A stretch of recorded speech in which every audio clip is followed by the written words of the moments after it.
All right, guys. So another chaotic week of production here at Atlas Media Solution and Denton Farms. So this week you are going to get a podcast from Clayton, myself's old podcast, Farm Talk, where we go over my buddy Clay's story and his family farm story. I'm just really focusing in more on the story side of farming and ranching. So hopefully you guys enjoy it. I had a good time recording. I mean, this was recorded probably a year and a half, 2 years ago, but we're a little behind on our editing. So we've got more episodes coming. We have one with Brandon and a couple guys from Case IH coming next week. So look forward to that. But other than that, yeah, stay safe, stay farming, and enjoy the podcast. Thanks.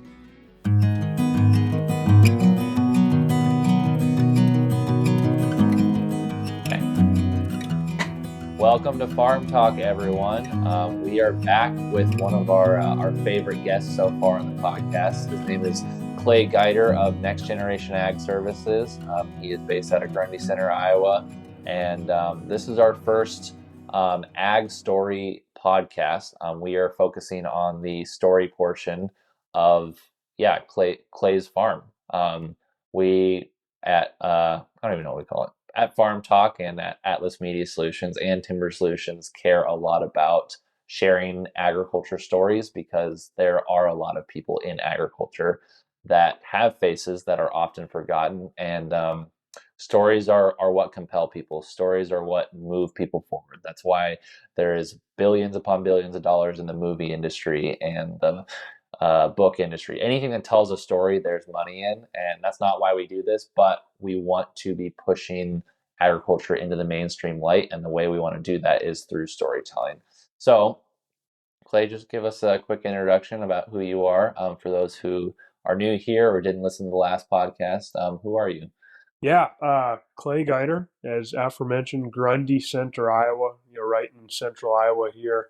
Not too far from Waterloo, home of John Deere, or I guess Moline, Waterloo is kind of like a shared shared headquarters-ish or whatever. So, so we run a business called Next Generation Ag Services where we sell Bex hybrids, seed, do some consulting, also sell Pivot Bio, 3C's Yield Center, some other product lines. But most importantly, we also farm. So I am a fifth generation farmer here in central Iowa. We farm about 1,000 acres of corn and soybeans. No livestock. You know, you could make the joke like, "Oh, you must be allergic to work" or whatever, but no livestock on our operation. But yeah, that's a little bit of who we are and what we do. So. And so your farm's based out of Grundy Center, Iowa. So Grundy Center is kind of, I don't want to say the cream of the crop of the Midwest, but you guys have good dirt, right? Well, yeah. I mean, John Michael Montgomery even wrote a song about the Grundy County auction. That's true. So I was devastated when I learned there's like 8 Grundy counties.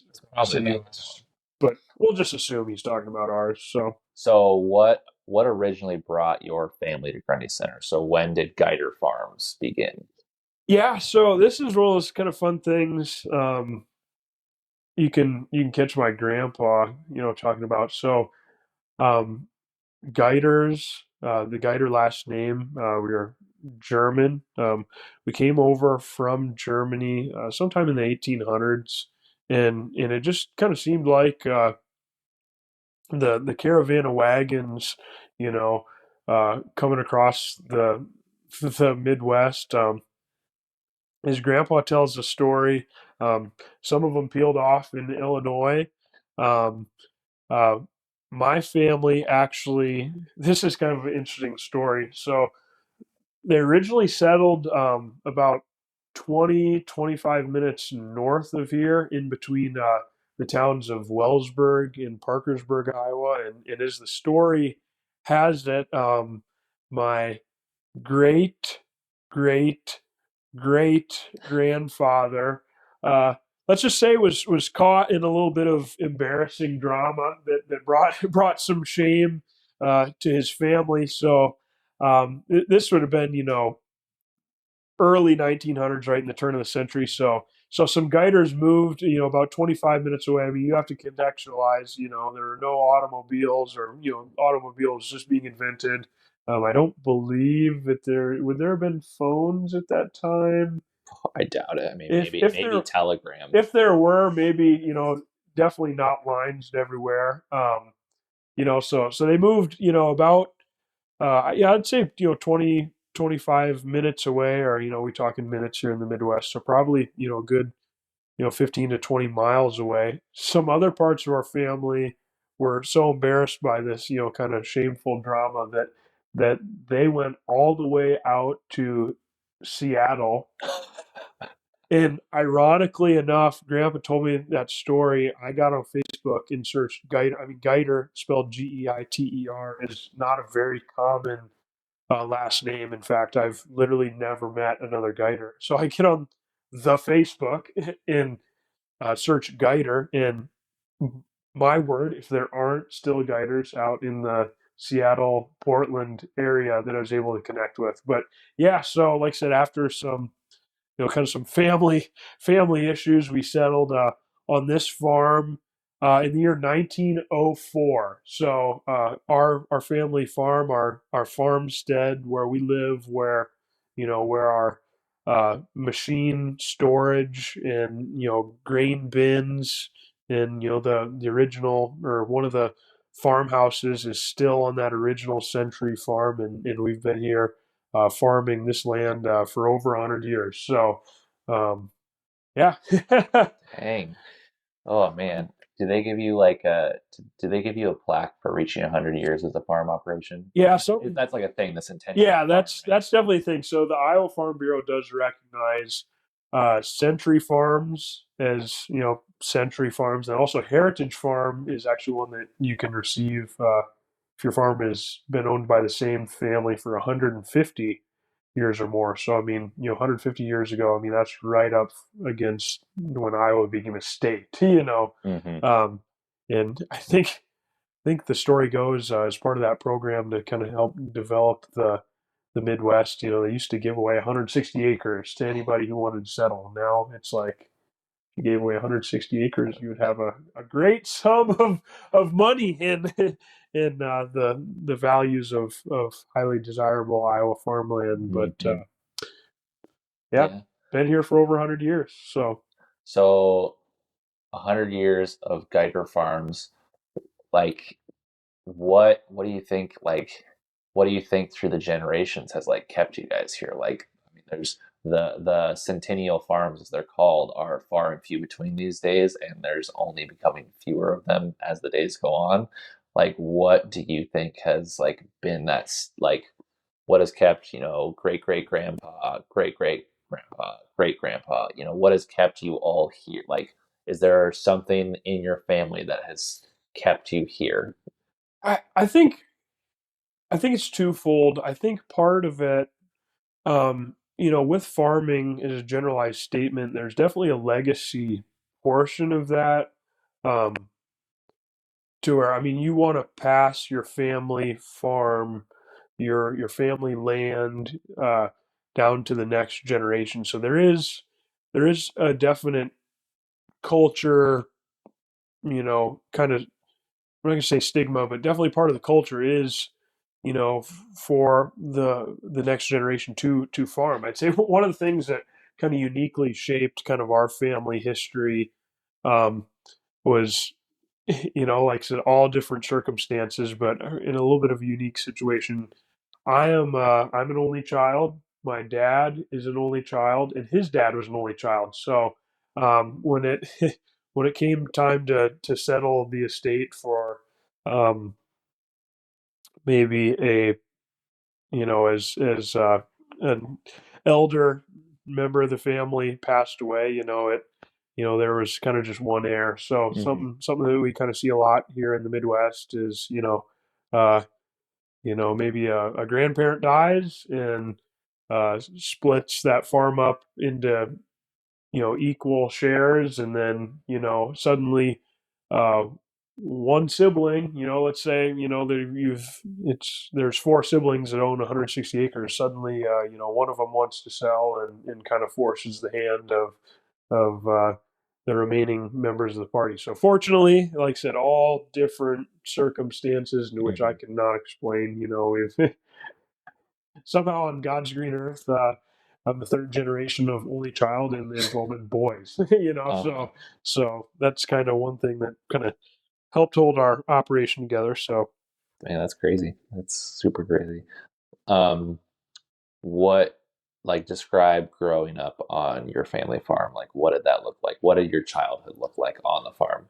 growing up on the farm, growing up on the farm looks like, um, just kind of some of the magical experiences of falling asleep, in a tractor seat. I mean, social media is covered with, combine taps, receiving lots of farm toys as a young age. I think farming is such a unique occupation. I don't want to say obsessive. I mean, maybe some people it's obsessive, but farmers love farming. Uh-huh. Like, and it just embodies, kind of their every thought. I mean, it's truly a passion. I mean, you have to love it. I mean, it's hard work. And long hours seasonally. The development and improvement of modern machinery has made it less labor intensive, but there has to be something wired in your being to do that. And Mhm. so, I mean, my dad just loves farming. I mean, we can joke about how that's all he likes to talk about. He doesn't really know how to have like a, quote unquote normal conversation because even if he's talking with somebody that has nothing to do with farming, somehow it just comes up. It just exudes from him. So, yeah, growing up, I mean, yeah, just a lot of time with family. I mean, I think that's something, it's kind of rare and honorable in today's day and age. It took all of us to get the job done. And, even though mom didn't have, she didn't necessarily drive a tractor, it's, you know, having meals in the field, and stuff like that for dad and grandpa. So we spent a lot of time, as a family just together and out, working in the field and, you know, um, kind of just learning to understand the processes of the seasons. There's a time to plant and a time to harvest, and getting around that process. And of course, there's a addiction to John Deere green paint at a very young age, and Mm. so that's kind of how I describe it, anyway. So, Mm. Yeah, like where do you like you kind of talked about it there, like it's kind of in your family's blood and like it's just like mm, what you grow up doing, but like where do you think that like your passion now, okay, as the one to take over the farm, where do you think that passion from agriculture comes from?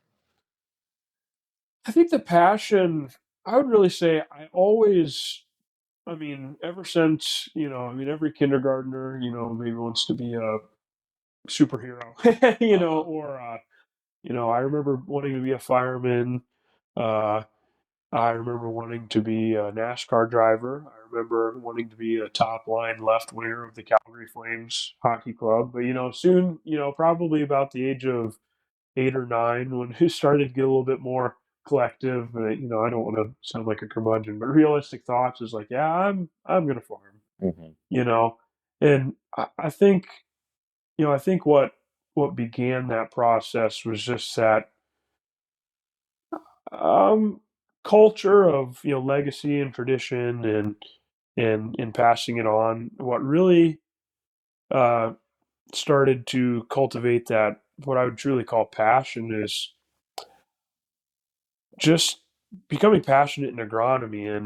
And that really, to be totally transparent, didn't really happen until college for me, until um, just becoming super fascinated with how crops are grown to, um, reach their fullest potential, um, and just the operational sense around that really truly, kind of unearthed a passion in me for farming and, the process on our farm growing corn and soybeans. So, um, Yeah, for me it was the agronomy. For others it's operating machinery. Um, and there are a few weirdos that really love pushing the pencil and getting in the books, the business side of it. But Mhm. yeah, for me it's definitely the agronomy. So Hmm. Interesting. Okay. And you're married, right? yep, been Okay. married. My wife Shay, so Clay and Shay. A lot of people remember that. Been married for 5.5 years. She came from a farm too. There's kind of Mhm. a joke subculture. It's like farmers need to marry farmers' daughters. So the wife doesn't understand why they've been seemingly neglected for 6 weeks. Not neglected, but it's a lot. It's a lot of work. Mhm. If some of the works, we're working 80 to 100 hours a week, and it's not normal, Mhm. in our culture. So to have a partner that understands, maybe the urgency of the timeliness of the spring and the fall is Mhm. something. Yeah. So you like your wife understands what goes in, like because she was raised with it, she understands like, hey, like there's 2 seasons in this guy's life where he's going to be super busy all the time.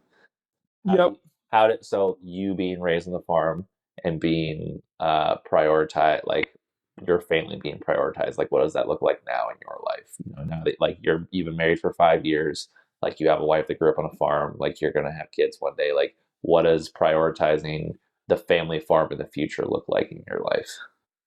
Uh, would you say prioritizing the family farm or prioritizing family on the farm? Family on the farm. That's Family a on the good farm. Yeah. clarification. I Yeah. mean, kind of like I said earlier, I've often said that I'm not sure of another industry where you work as intimately with your family. So I mean, and some days we joke, it's like, oh my gosh, my dad's my boss. Yeah, we can joke about that, but yeah, prioritizing family on the farm. Um, yeah, it's a value statement. A personal value statement. To make time to incorporate to integrate them in the processes. Um, For sure. I mean, like I said, I cherish those meals in the field. Mm. I mean, gosh, and some of them, I think particularly of, my mom will make these kind of like ham sliders with, like mustard and poppy seeds. It's like literally nothing that I only eat that meal like in the field, and it just takes you back in kind of that, to kind of draw an analogy, the fond memories. I mean, for us, I'd put it as a similar subcategory as like being a kid and remembering Christmas Day and passing that on to your next generation kids. So I think Mm. it's just so interwoven, the family aspect and prioritizing them and involving them. I mean, yeah, we're working, but thankfully to some of the modern technologies that we get to enjoy. Um, we're working, but we're not like that super labor intense, hyper focused, Mhm. type of things that we can have family alongside us when we are doing our work. So, Yeah. One of the things that like I think really stood out to me and like our conversations before is like, you've got a lot of seat time a couple times a year, mm, planting and harvest. You've got a lot of time to be sitting in a tractor, and you could use that time to listen to podcasts or listen to music or talk radio or whatever it may be. But like, you typically don't do that. Like, what do you use that seat time for? oh, dude, man, two of my best friends in the whole world, we conference call. Like one of us calls somebody, and then usually somebody's calling that person. And hang on, I'm gonna add them in quick. And we're so nerdy. We just sit and we just usually talk about farming. you know, Yeah. I mean, we're literally in the cab farming, and it's not like dialogue, like man, is the combine running smooth? We're just like, when we're planting, like man, what improvements to your planter did you make? And Hmm. we're combining. It's like, man, what's really doing well for you this year? But yeah, just two great friends of mine. I mean, it's it's those times, those conference calls that I'll just cherish forever because I love those guys. Like like brothers, and it's just become one of our things. We just talk, and we got our Blue Parrot headsets on, and we just yak all day at Hmm. each other over the phone. So Yeah. um, yeah, that's one of my favorite things to do in the cab. I just one other would be listen to Iowa State football. I mean, Mm. there's you can go to a game or you can listen to John Walters make the call, and they're equally good. So Mm. Yeah. So moving on from family and friends on the phone, what would you say is your favorite part of farming? And it could be either of those, like it could be whatever you want. Like what would you like if you could boil it down to one thing? What do you love about agriculture and farming? Like what like when you wake up and when you go to work, like what makes you like on the bad days want to keep going? man, I there's so many things I do say I genuinely enjoy about. I mean, there's definitely things in farming that are terrible, like um, greasing the variable, the variable speed part on our combine feeder house. The Zerk is in like the worst place. That part of it is terrible. Uh-huh. Or cleaning out grain bins are terrible. But like what keeps me like there's parts of it that aren't fun, but like um I don't know. I think, just like getting up and being able to work. I mean, this sounds like super cliche. I'm totally aware, but like work with the land, Mhm. um, to be able to. I mean, we're really gardening on like a large scale. You know, there's something about farming like that first day. And for any of you that are farmers that know, or even just aware of farming in the countryside in the springtime, um, when you can just start to see, the corn pop up and start to make rows in the spring, and it's like, there's a lot of statements out there like the demonstration of the faith of a farmer. You just go out and plant these seeds, and you just have this confidence that they'll come up. I think, you know, that in the process of that, and that it's not the same every day. I don't sit in a cubicle and do this monotonous task. There's the ebbs and flows of the seasons. There's the, like we talked about before, the working with family, and the family integration of that. Like I said, sometimes a blessing, sometimes, also it comes with its unique challenges. But Mhm. um, yeah, just something about, I mean, for me, just about being, like I said, outside and being a part of it. It's quite enjoyable. So Mm. Man, yeah. Oh, that's so good to hear. That's the best. What yeah, kind of getting to the end here. What do you want the world to know about farmers? Like you mm, as a family, like to anyone who doesn't run in the ag world, in the ag community, like what would you want them to know about you and your family farm and agriculture in general? farmers love what they do. Farmers want to pass that on to the next person. So farming, you know, in general, whether you're a livestock farmer and your sole focus is on your cattle herd, or whether you are a, um, just a corn or soybean farmer, or whether are whatever part of agriculture that you do, there is a passion that comes from it, and there's also like you talked about the legacy portion of it. I'm the fifth generation to farm, just on this property. There's the generations before me farmed in other places. In that legacy portion of it, they do want to pass it down to the next person. So I think sometimes, um, we see, I see and hear about like, oh my gosh, this corporate farming, this factory farming, this terrible farming, and it's like, where are those people? Like, I don't know them. We love what we do. We want to do our job to the best of its abilities.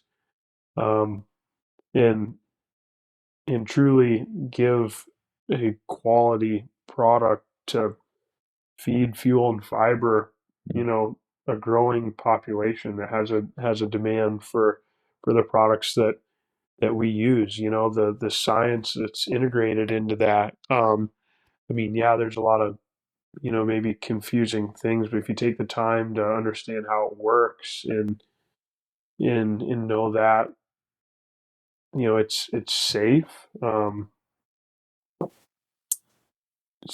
it's sustainable. Like I said, nobody's out farming just to steal from the earth, to just out there simply for personal gain. Like, so we all love what we do. I mean, farming is very intimate. We know, like, oh man, that part of that field, just acts just a little bit different Mhm. than that one, and it is a very, I mean, it's kind of a deep word, but intimate. Like where you truly understand. The your farm, and the land, and for others, your animals, like truly like the back of your hand. So to kind of put a bow on that, I'd say there's a lot of care. There's a lot of care in farming. So that'd be something that I'd want to tell a listener today. Mm, yeah. There's a lot of care, and you said something about corporate farms earlier. It's like you hear these things about corporate farms, like, what, every quote unquote corporate farmer that the news would call it is actually a family farmer who's just grown his operation well. It's like, yep, still family run, my kids are going to take it over when I die. It's like it's just more acres than some people have. It's like it's not a corporate farm, it's just a big farm. Like, Right. there's just this idea is like, oh, big farm bad, big farm bad. It's like, no, it's just a family farm at a different scale. And that's the thing about family farms is there's so many, like, like how many different size farmers are within 50 miles of this place? Like, so many. Yeah. I mean, there's people that farm 80 acres, and there's people that farm, thousands of acres, and I can't say that one particularly does a better or worse job than another. They all love what they do, and they know their farms and their fields. And yeah, some people might have some employees that help them do a good job, but we love what we do and want to do the best job possible. So Mhm. Yeah. Well, I don't think we need to continue, beating a dead horse. Clay, thank you for sharing your story. Thank you for being here. This is the type of content that we want to produce here at Farm Talk. And yeah, so thank you for coming on. If you guys want to learn more about Clay, yeah, I will leave a link to his website in the description. I will tag his Instagram account in the description as well as Facebook page. Yeah, if you guys enjoyed this, please share. If you have an ag story that you would like to share as well, please reach out to us through either my website or through LinkedIn or Instagram or whatever it may be. We really appreciate you guys listening. Yeah, we hope you'll come back for the next episode of ag stories, as we call them. So I think that's all we have for now. Jack was listening this whole time. I don't think he said a single thing this entire podcast, but he was here. Jack, you have anything to say? No, I didn't want to interrupt. You were going too good. No, but I just want to thank Clay for coming on. His story is super cool, and his story goes along with a lot of other farmers throughout the country, and so that kind of goes along with our goal with Farm Talk is telling stories and kind of bringing light to the ag industry. And so I appreciate you coming on, and I enjoyed listening. Well, any last words for us, Clay? yeah, I mean, take time to meet somebody that does farm. Like I said, we love what we do, and we'd love to show you how we do it and why we do it. So if you get an opportunity to jump in a tractor or combine with somebody, take that opportunity. It's a worthwhile experience. So Amen. Yeah, go meet your farmers, guys. They are real people, and there's probably a lot more around you than you realize. So that's all we got for now. Thanks for listening. Yeah, guys, so thanks for listening to that. Tune in next week. We'll have another interesting podcast on. We're trying to get the studio built up, so we're a little more caught up on things, and hopefully we can sit down and batch record some more of these. But thank you for bearing with us in this. This has been a fun journey. There's more stories to come. If you want to follow me or Jack or Clay, all their links will be in the description of this video. Once again, stay safe, stay farming, have a good week.